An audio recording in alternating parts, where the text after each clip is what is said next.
guys! Welcome to or back to my channel, MelKB Vlogs.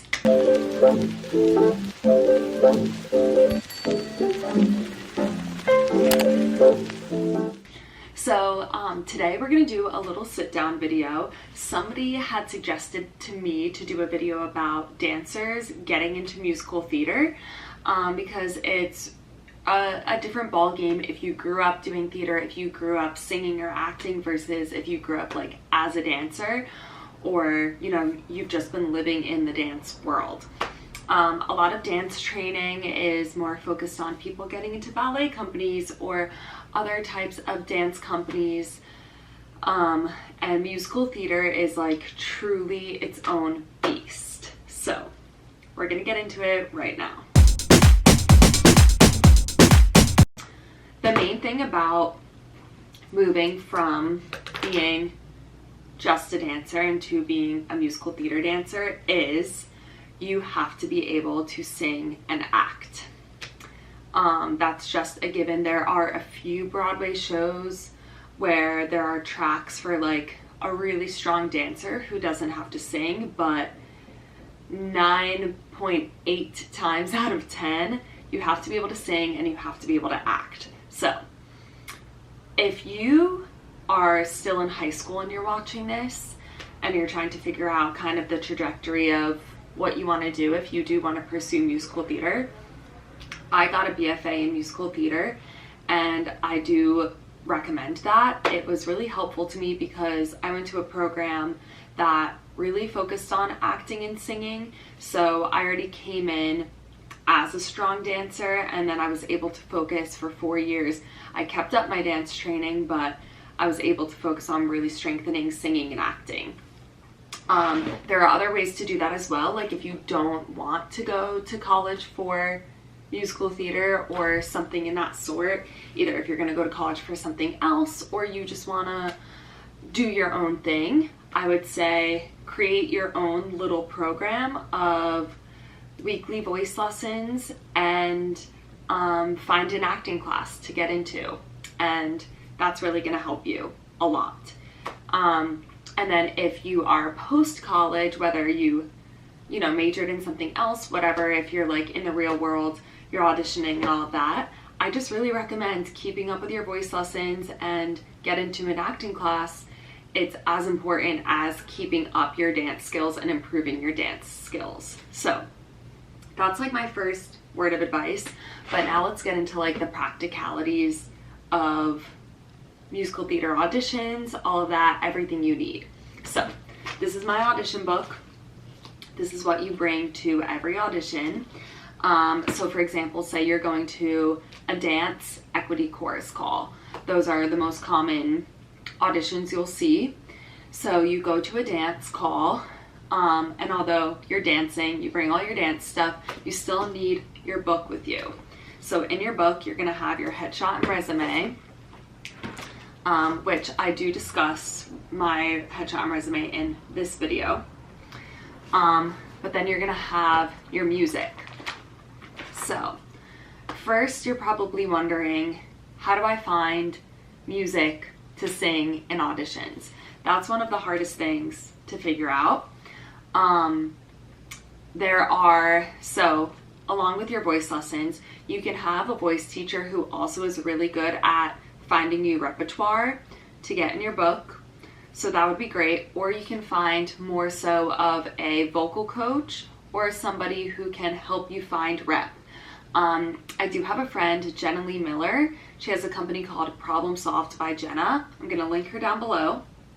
But she actually has she offers where you have a session with her where you just discuss kind of what your voice type is, what kind of shows you would be auditioning for, and she helps you find songs for your audition book. Besides that, you can I love to listen to Sirius XM, like in the car, or I'm sure you can get it online, but that way you can hear like lesser known musical theater songs, and if you like it, look up the show, see if it's something that you would fit into, and add it to your book. That's another way, like without paying anything, to do that. So that's a good option. But when you're looking at audition songs, I'm truly no expert on this. I still could definitely improve this bad boy, but you don't want to do overdone songs. You don't want to sing songs that every other person at the audition is going to be singing, because then you're going to be compared more easily to those other people, and you want to be able to stand out on your own with your own material, your own way of doing things. So you don't want to be going in singing something from Wicked, you know, those popular shows. And then there are also songs that are from lesser known musicals, but all of the musical theater people who are auditioning flock to those songs. Like an example is the show First Date. That show flopped. It was on Broadway for like a month or two. No like normal people know that show, but everybody sings Safer from First Date. So just kind of like talking to people, you'll like find out what those songs are, but just try to find unique songs if you can. Again, I highly recommend Jenna. She's awesome. She will help you find like a good happy medium of songs people are gonna know, but not everybody is singing. So that's like the first step of finding songs. Then once you decide what songs you want to learn, the main place to get music is musicnotes.com. I love Music Notes. It's a bit expensive per song. I think it's like $5.75 per song. But what's cool about it is they have this app that you can download to your computer or phone, and it plays you the song on like a track. So and then you can adjust it to play just the vocal line for you, or to play like the chords or the full piano part without the vocal line. So then you can kind of teach yourself the songs with the app instead of having to pay for a lesson for somebody to plunk out the notes for you. And also so you're not learning it off of the Broadway cast recording, so that way you're not copying the way that person sang it. You're learning it from like an actual note by note rhythm perspective. So I love Music Notes. Another option, if you're tight on money and or you're not sure that you're gonna like that song, I just Google the title of a song. Say we're talking about Safer from First Date. I would search Safer First Date PDF and then go to images, and sometimes you'll find like free uploaded versions of that song, or type in like South Pacific score, South Pacific full score, and you'll find sometimes full PDFs of music for free. So that's an option too. Here, let me show you then. Once you get the music, you're gonna wanna put it in your music book. And I personally like to put mine in sheet protectors. I do the non-glare ones so that it doesn't mess with the pianist. So one way to get a good cut of a song is by hiring a pianist to sit with you in a room and go through your music, help you find a good 16 bar cut, 32 bar cut, because auditions call for different things. A bar is, where is it? These lines, see, 1, 2, 3, 4. So there's 4 bars on that top line. So a cut is mostly for dancers. You're gonna be singing 16 bar cuts. So you wanna count 16 of those bars and you'll find your cut. A lot of times that's like the end of the song, so you count backwards, or you would do like the chorus, something like that. But your vocal coach can help you with that.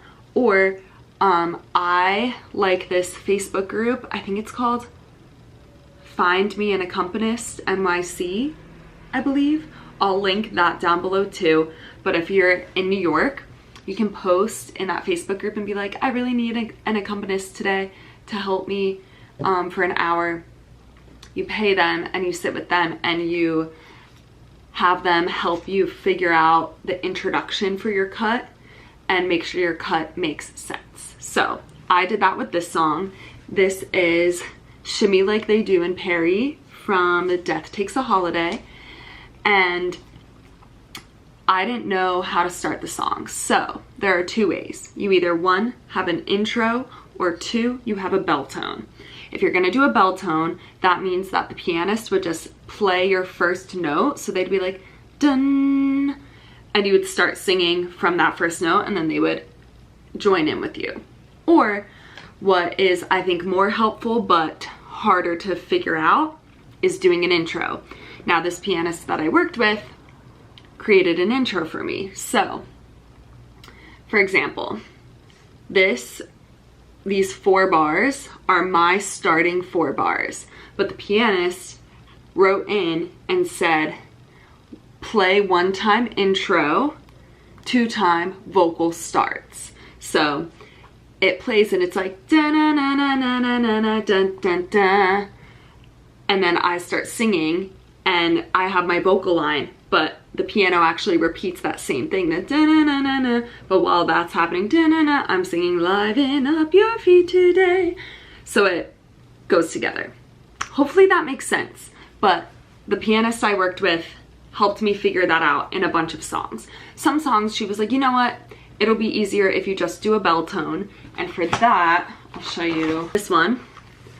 I just said bell tone G, which means my first note that I sing is a G.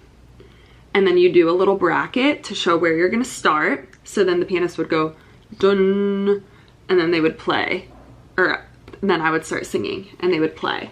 And then you just follow through until you finish and you do another bracket to close. So this is what the cut looks like of this song. I put the title of the song up there, start, bell tone, end. So that's what the music looks like. There are a lot of different categories how you can organize your book.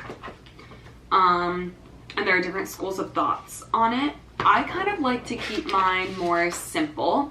So I categorize my book in like 4 different ways. One is golden age, like 40s, 50s musical theater.